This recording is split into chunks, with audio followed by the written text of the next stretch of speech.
March, 1887. The Putumayo headwaters, eastern Peru. The last thing Matteo Ríos heard from the trading crew was laughter. Not the easy kind, the kind that comes when grown men convince themselves a boy's death is not their fault. Davi Cortez, the crew foreman, had already turned his mule downhill. The others followed without looking back. Only Cortez paused long enough to shout over his shoulder, "Stay if you want, boy. The ground here moves. It'll eat you before the week's out." Then the jungle closed around them and the trail sounds faded. Hooves, tin pots, the low arguing of tired men, until there was nothing but dripping leaves and the hum of insects across the plateau. Matteo stood where they left him, barefoot, with a canvas sack containing a dull machete, a fire tin, half a coil of rope, and a tin cup. The air was thick and wet, hovering near 90 degrees even in the shade, and the mosquitoes had already found the cut on his lip where Cortez's ring had torn, the skin. He was 16, small for his age. His shoulders were wiry rather than broad, his ribs visible beneath a sweat-stained cotton shirt that had once belonged to a man twice his size. He had been with Cortez's crew for 11 months, hauling rubber bales up from the river landing and mending canoe seams with tree pitch for a wage of 6 sols a month that never materialized. Cortez always had a reason. The rubber price had dropped. The supply boat was late. There were deductions for food, for the machete, for the hammock Matteo slept in. 11 months of labor, and the boy had nothing to show for it but calluses, a low fever that came and went, and a growing understanding that Cortez would never pay him. When he finally demanded his wage, standing in camp at dusk, speaking clearly so the other men could hear, Cortez struck him across the mouth and told him he was lucky not to be thrown in the river. The crew watched in silence. Some looked away. One man, old Perea, closed his eyes. Matteo struck back, a single punch that split Cortez's lip against his teeth. The camp went quiet. Cortez touched his mouth, looked at the blood on his fingers and laughed. The ugly, startled laugh of a man who has been embarrassed by someone he considers beneath him. That was the dispute. It lasted 4 seconds. The exile lasted a lifetime. The plateau they abandoned him on sat 800 feet above the nearest navigable river, a broad shelf of red earth jutting from the eastern slope of a nameless ridge. Below, the terrain dropped sharply through tangled undergrowth and exposed rock. Above, the ridge climbed into cloud forest. The soil was the color of rust, layered in bands, loose sandy topsoil over orange clay, over compacted gray hardpan. Trees grew here, but many leaned. Some had already fallen, their root discs ripped from the earth like pulled teeth, exposing dark hollows beneath. The ground here moved. That much was true. For the first 2 days, Matteo did nothing but look. The first night was the worst. He built a fire beneath a leaning ironwood and sat with his back to the trunk, machete across his knees, listening to the jungle settle into its nocturnal register. The canopy above was so dense that no stars showed.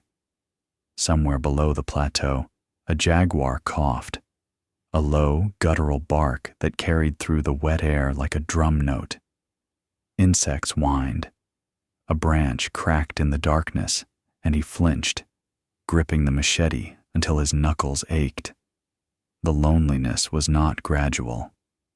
It arrived whole, like a weight placed on his chest, and he had to breathe against it deliberately, counting each exhale, until the first gray light filtered through the leaves and the birds began. He did not sleep that night. He would learn to.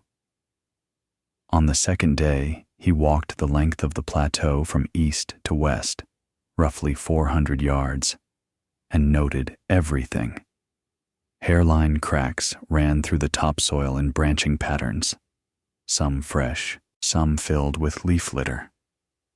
After a brief afternoon rain, water pooled in these cracks and vanished within minutes, not soaking in but running laterally along a hidden layer beneath. He knelt, dug with his fingers, and found it. A seam of dense red clay about 18 inches below the surface, smooth and cool as pottery. The topsoil moved. The clay did not. He spent the third day studying the trees. The ones that leaned, ironwoods and strangler figs, all tilted in the same direction, slightly downslope and to the south.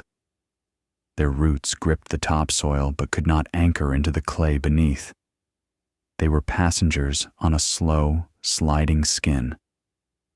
But the smaller trees, a cluster of hardwoods he couldn't name, with deep tap roots, stood straight. Their roots had punched through the sliding layer and locked into the clay. They did not lean.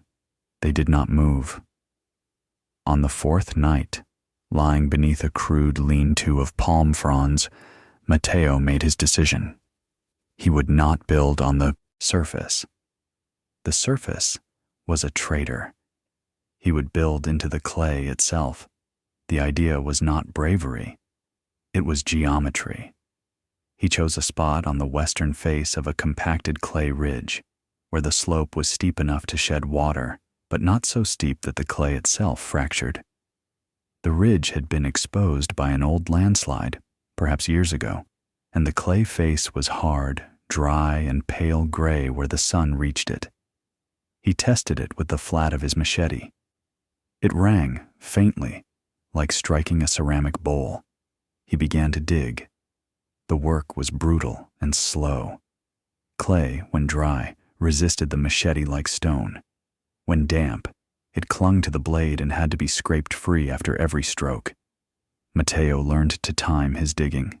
Early morning, when overnight moisture had softened the surface layer just enough to cut, but before the midday heat baked it rigid again. He carved in short, controlled strokes, angling the blade to peel curls of clay that dried in the sun and hardened into something close to brick. These he stacked outside, thinking they might serve as building material later. The first chamber was small, 6 feet deep, 4 feet wide, 5 feet tall.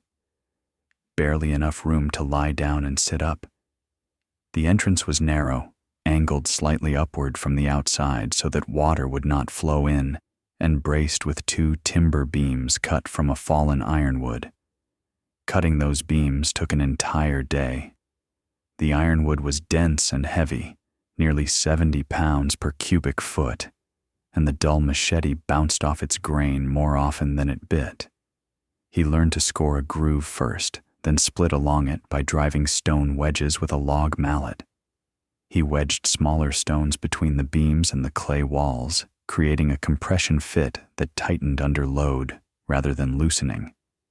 For drainage, he carved 2 angled channels from the entrance outward and downhill, each one pitched at roughly 15 degrees, lined with flat stones to prevent erosion. Rainwater that struck the ridge face above his chamber would be caught by a shallow trench. He dug along the ridge line and diverted away from his entrance before it could pool. Inside, he reinforced the ceiling with interlocked timber beams, short lengths of hardwood laid crosswise, each resting on the one below, forming a crude arch. Between the beams he packed wet clay mixed with shredded bark fiber, which dried into a rigid skin. The walls he left raw, scraping them smooth.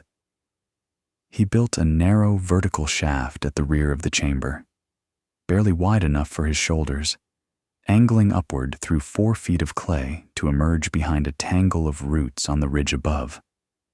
An escape route.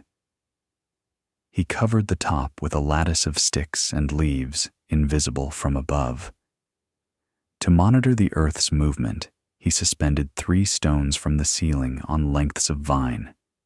Each stone hung a finger's width from the wall. If the clay shifted, compressed, expanded, or tilted. The stones would swing or touch the wall, and he would know. A silent alarm measured in shadows. It took 12 days to complete. His hands bled, the machete edge dulled and chipped. He sharpened it on riverstone until the blade was half its original width. On the 13th day, it rained. The rain came heavy, the kind that turns the air white and makes conversation impossible. It fell for 6 hours without pause. Matteo sat inside his chamber and listened. Water drummed on the ridge above. The drainage channels hissed. The hanging stones swayed gently, no more than a hair's width, and settled. But the entrance did not hold. He heard it before he saw it. A low grinding sound, like a boot twisting on gravel. The left entrance beam cracked at its base where moisture had softened the clay anchor. The beam tilted inward.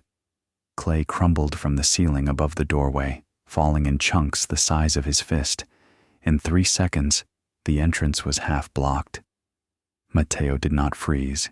He grabbed his sack and dove for the escape shaft, climbing the narrow passage on his back, pushing with his feet and pulling with his fingers until he burst through the root lattice into gray daylight and rain.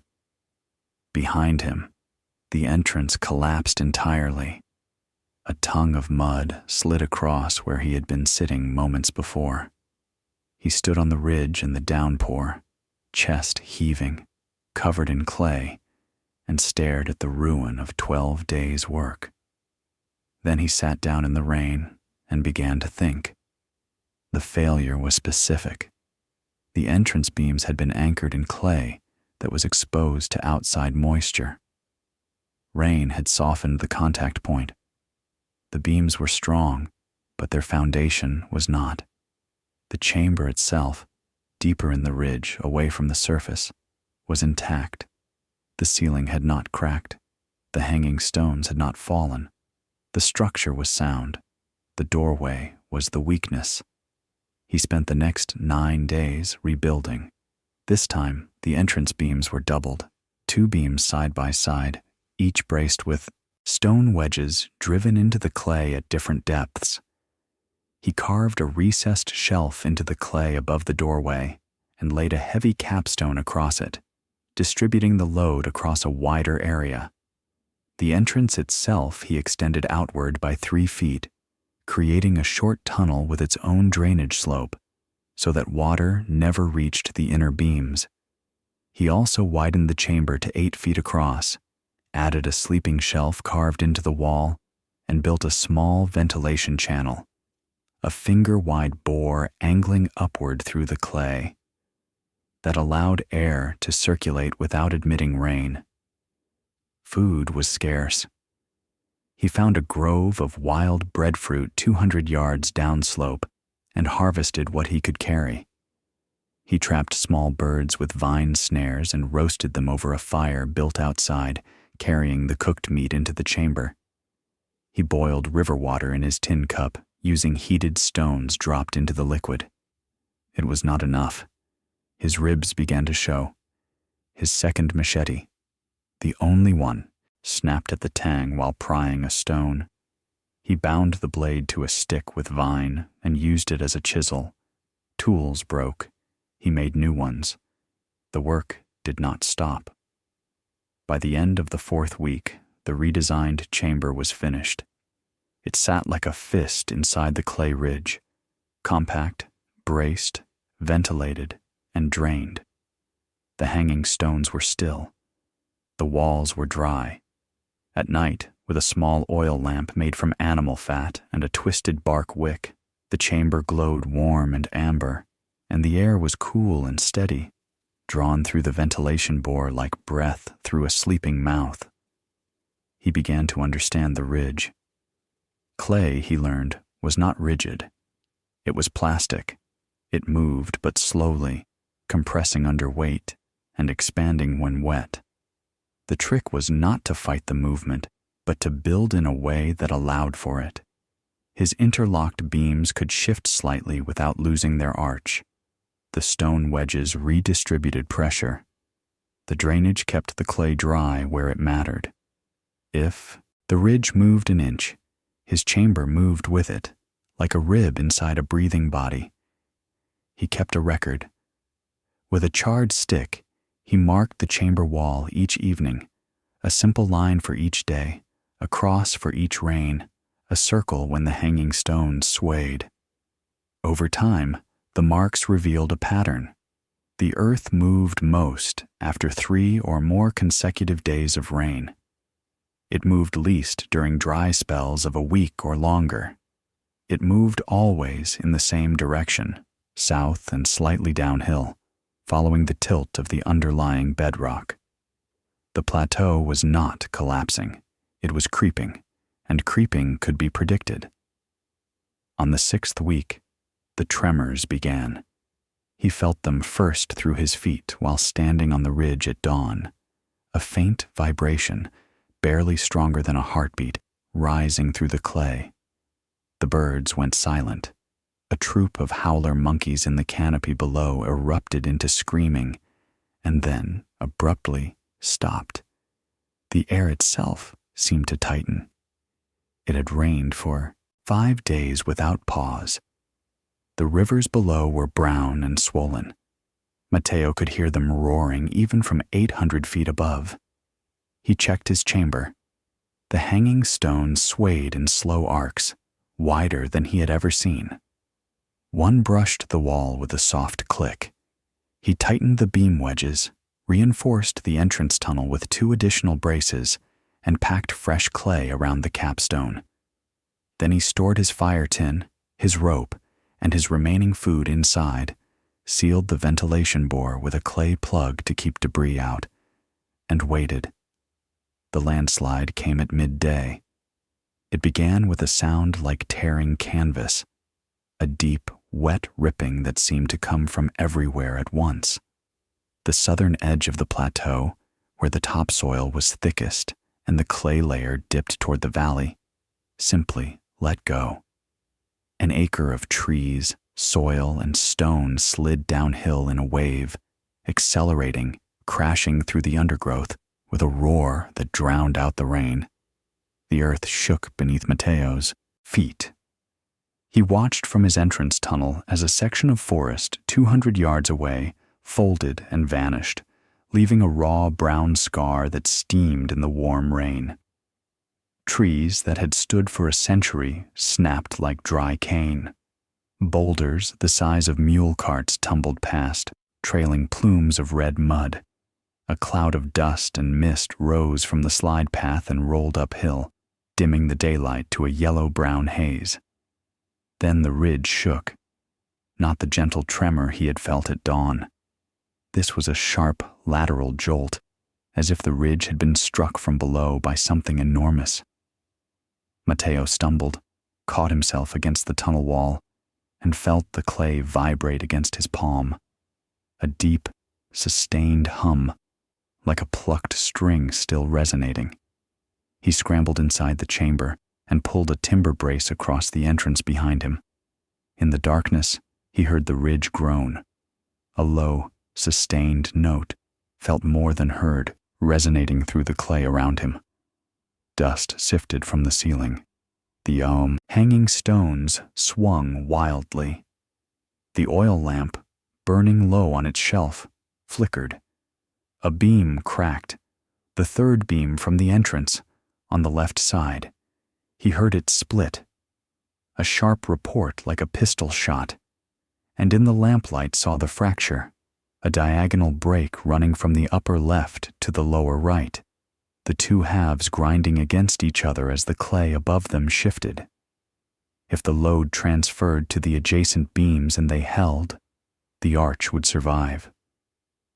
If it transferred unevenly, if the broken beam twisted and pushed the next one sideways, the whole ceiling would buckle and 4 feet of clay and stone would come down on top of him. He had seconds. In the dark, by feel and memory, he grabbed a length of ironwood he had stored against the wall. a spare beam cut weeks ago and never used, and drove it upward into the gap beside the broken one. He braced it with his shoulder, shoving it into position while clay dust rained into his eyes and mouth. The spare beam caught the load. He wedged a stone beneath it with his foot, hammering it tight with his palm. The ridge shuddered again. The groan deepened. More dust. Then, silence. Not true silence. The rain still fell. Water still hissed through the drainage channels. But the deep, tectonic voice of the moving earth faded, and the hanging stones, one by one, slowed their arcs and came to rest. He sat in the dark for a long time, breathing. When he emerged the next morning, the plateau had changed. The southern third was gone, a raw escarpment of exposed clay and broken rock, steaming in the morning sun. Trees lay in tangled heaps at the base of the slope, half buried in mud. The air smelled of wet earth and broken wood, a rich mineral scent undercut with the green sweetness of shattered trunks and crushed leaves. Birds circled the devastation in confused loops, their nesting trees gone. A stream that had not existed the day before cut a muddy channel across the new escarpment, finding its path downhill through the debris. His chamber was intact. He crawled back inside and checked everything by touch and lamplight. The ridge had shifted. He measured it later using a plumb line hung from the escape shaft, roughly 3 inches south. But the chamber had moved with it. The interlocked beams had flexed at their joints, absorbing the lateral movement without breaking their arch. The stone wedges had redistributed the load, settling deeper into their seats. The drainage had kept the critical clay sections dry enough to hold their shape. Even the escape shaft, though partially blocked by root debris and a collapsed section of topsoil, could be cleared with a few hours' work. The spare beam he had driven into place during the crisis held firm. It had saved his life. He ran his fingers along its grain and felt the compression marks where the load bore down. It had taken the weight of the mountain. He had not beaten the earth. He had agreed with it. Over the following weeks, he repaired the damage, reinforced the weakened sections, and expanded his records. He mapped the new escarpment, noted the depth of the slide, and calculated, roughly, with sticks and string, the angle at which the topsoil separated from the clay. He recorded everything on the smoothed interior walls of his chamber, a language of lines, crosses, and circles that only he could read. 3 months after the landslide, a survey party from a rubber company found the plateau while mapping a new route to the river. They expected to find nothing but scarred earth and fallen timber. Instead, they found a boy. He was lean, barefoot, and calm. His hands were scarred and his clothes were rags, but his eyes were steady. He led them to his chamber. They had to crouch to enter, and showed them the interior, the interlocked beams, the drainage channels, the hanging stones, the escape shaft, the wall covered in careful marks. The party's engineer, a man named Ferreira, who had studied at the Polytechnic in Belém, stood inside the chamber for a long time without speaking. He touched the beam joints. He examined the capstone. He followed the drainage with his fingers. "Who taught you this?" he asked. "The ground," Matteo said. Ferreira offered him a position with the survey company, not as a laborer, but as a route scout. Matteo accepted.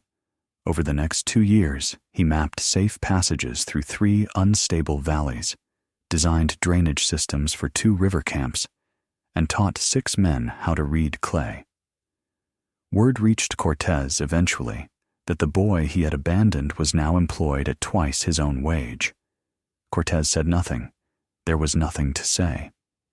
In 1892, a young woman named Inés Vargas arrived at the survey camp, with a missionary supply train.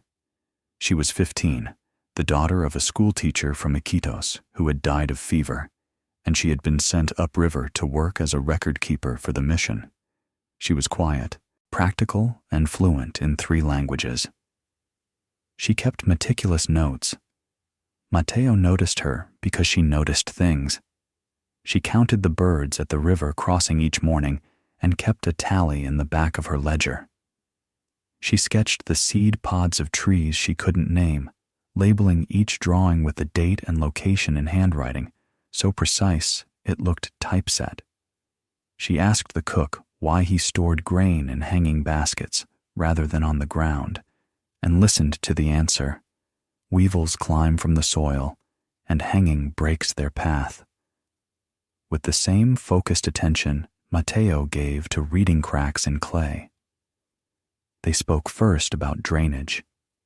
She had seen his channel designs in Ferreira's reports and wanted to understand the angles. He explained, 15 degrees for fast flow, 7 for slow seepage, and the pitch had to match the clay's porosity, or the channel would either overflow or silt up. She asked better questions than the engineers did. She wanted to know not just what worked, but why it worked, and what would make it fail.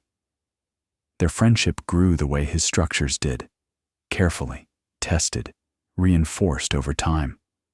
There was no single dramatic moment, no rescue or revelation.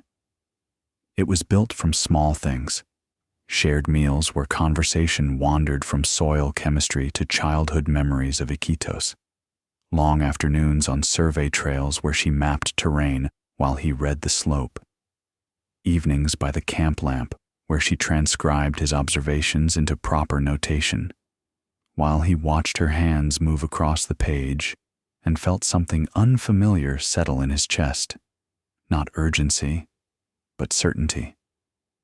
She began accompanying him on survey trips, marking contour lines while he tested the ground with his machete. Together, they developed a notation system for recording ground stability, soil type, slope angle, drainage capacity, vegetation lean, and clay depth, all coded into a compact shorthand that could be written quickly in the field and read at a glance back in camp. By the time he was 20, they were partners in every sense, in work, in trust, and in something quieter that neither of them rushed to name. They married in 1895 and built a home together, not on the plateau, but on a stable clay bench above the Putumayo, using the same principles Matteo had learned at 16. The house was half buried in the hillside, cool in the heat, dry in the rain, with drainage channels that could handle a 100-year storm. The walls were thick clay over timber ribs, the roof angled steep and thatched with overlapping palm layers that Inez had calculated would last 7 years before needing replacement. A ventilation shaft drew cool air from the shaded northern face and exhausted warm air through a chimney on the southern ridge.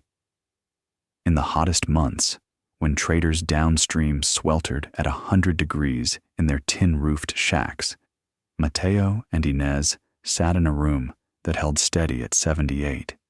It was not beautiful. It was permanent. Over the following decades, Matteo trained a generation of route scouts and camp builders along the upper Putumayo and its tributaries. He taught them to read clay the way a riverboat captain reads water, by color, by texture, by the angle of the trees above it, by the sound it made when struck. He showed them how to test a hillside before building on it, drive a stake, mark its position, return after the rains and measure the drift. If it moved, build into it. If it cracked, leave. He never wrote a formal manual. His education was too scattered for academic language, and he distrusted words that dressed up simple things in complicated clothes.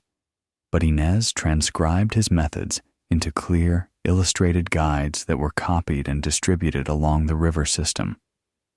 Her drawings of beam joints, drainage angles, and soil profiles were reproduced in engineering pamphlets as far away as Manaus and Bogota. One drawing, a cross-section of the original plateau chamber, reconstructed from Matteo's descriptions and her own measurements during a visit in 1898, was reprinted so many times that it became, for a generation of river builders, the standard reference for underground shelter construction in unstable terrain. They had 4 children. The eldest, Rafael, became a surveyor. The second, Lucia, studied botany in Lima and returned to catalog the plateau's plant species. The third, Tomas, built bridges. The youngest, Ana, became a teacher and carried her mother's notebooks into classrooms along the river. Matteo never returned to the original plateau. He didn't need to. The chamber was still there. Survey teams confirmed it in 1903 and again in 1921, its beams darkened with age, its walls still marked with his crude notation. The ridge had continued its slow southward creep, and the chamber had crept with it, undamaged. Matteo Ríos died on the 12th of November 1941 in the house he and Inés had built above the river. He was 70 years old. His hands were rough and scarred and still strong. The knuckles were swollen with arthritis, the fingers bent slightly inward from decades of gripping tools. But when his granddaughter placed a smooth river stone in his palm that last afternoon, his grip closed around it with the same quiet certainty it always had. Inés had preceded him by 2 years. He missed her the way a structure misses its keystone, not with drama, but with a slow, fundamental settling. On his last evening, with Rafael and Ana sitting beside him, and the sound of the river below, drifting through the ventilation shaft he had carved 40 years earlier, he said something that Ana later wrote in the margin of her mother's notebook.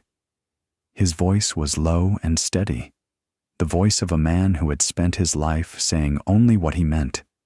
Don't fight the ground. Ask it where it wants to go. Then build there. He closed his eyes and did not open them again. He was buried on the clay bench beside Inés, beneath a hardwood tree whose roots went deeper than any plow could reach. The river below still ran brown after heavy rains, and the ridge above still crept, a fraction of an inch per year, south and downhill, carrying its cargo of soil and trees, and one small chamber that a boy had carved when the world told him the earth would swallow him whole. It hadn't. The earth had held him, because he had learned to hold it gently. Epilogue. In 1967, a team of geotechnical engineers from the University of São Paulo conducted a survey of landslide-prone terrain in the upper Putumayo Basin. Among the sites they documented was a clay ridge on an unnamed plateau, notable for an unusual feature: a small underground chamber, remarkably well preserved, with interlocked timber beams, angled drainage channels, and a vertical escape shaft. The team's report noted that the structure demonstrated an intuitive understanding of soil mechanics, lateral earth pressure, and plastic deformation, principles that would not be formally codified in engineering textbooks until the mid-20th century. A footnote in the report read, "Local informants attribute the structure to a boy named Ríos, believed to have been approximately 16 years of age at the time of construction. No formal training is documented." The chamber still stood. The hanging stones, 3 of them on rotted vine, lay on the floor where they had finally fallen, decades after the hand that hung them had gone still. Outside, the jungle pressed close. Ferns grew from the entrance. A thin stream of cool air still moved through the ventilation bore, breathing out of the clay like a long, quiet exhalation. The ground had moved. The chamber had moved with it. Some things survive not because they are the strongest, but because they learned, early and alone, to listen to what the earth was saying.